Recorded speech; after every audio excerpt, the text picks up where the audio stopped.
ఉమ్మడి నల్గొండ జిల్లాలోని జాతీయ రహదారి నందమూరి ఫ్యామిలీతో పాటు తెలుగుదేశం పార్టీకి కూడా గండంలా మారింది. గతంలో జరిగిన ప్రమాదాలను పరిశీలిస్తే నల్గొండ జిల్లా ఆకుపాముల దగ్గర 2014 డిసెంబర్ 6న హరికృష్ణ పెద్ద కుమారుడు జానకిరాం కారు ప్రమాదానికి గురైంది. ఎదురుగా వస్తున్న ట్రాక్టర్ను ఢీకొట్టిన జానకిరాం అక్కడికక్కడే ప్రాణాలు వదిలారు.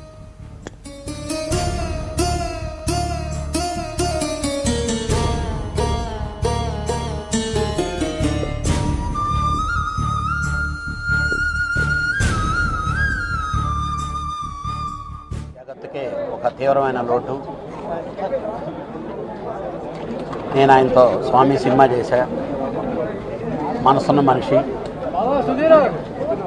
ప్రతి ఒక్కరిని తన సొంత తమ్ముళ్లాగా పెద్ద ఆయన ఎలాగా రిసీవ్ చేసుకుంటారో ఆ విధంగా రిసీవ్ చేసుకునేవాడు.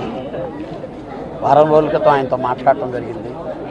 సడన్గా ఈరోజు ఈ వార్త తింటామని చెప్పి నేను ఎక్స్పెక్ట్ చేయలేదు. ఏదేమైనప్పటికీ వాళ్ళ కుటుంబానికి మా ప్రగాఢ సానుభూతి ఇండియన్ ఫిల్మ్ ఇండస్ట్రీ తరఫున నేను తెలియజేస్తున్నాం.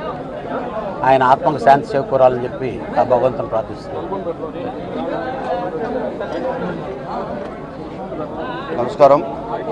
ఇవాళ నందమూరి హరికృష్ణ గారి మరణం దాదాపు ఆంధ్రప్రదేశ్ తెలుగు ప్రజలందరికీ కూడా తీరని లోటుగా భావిస్తూ భారతీయ జనతా పార్టీ తరఫున ఆయన కుటుంబానికి, ఆయన అభిమానులకి అందరికీ కూడా ప్రగాఢ సంతాపం ప్రకటిస్తూ, అదేవిధంగా ఆయన మరణం భగవంతుడు ఆయనకి కుటుంబానికి మనోధైర్యాన్ని ప్రసాదించవలసిందిగా కోరుకుంటూ, ఆయన మాజీ మంత్రిగా, రాజ్యసభగా, సినిమా నటుడిగా తెలుగు హృదయాల్లో దాదాపు ఎన్టీ రామారావు తర్వాత ఆయన లేని లోటు చాలా తీవ్రమైనదని భావిస్తూ ఆయన కుటుంబానికి ప్రగాఢ సంతాపాన్ని, మనోధైర్యాన్ని కల్పించాల్సింది ఆ భగవంతుని కోరుకుంటూ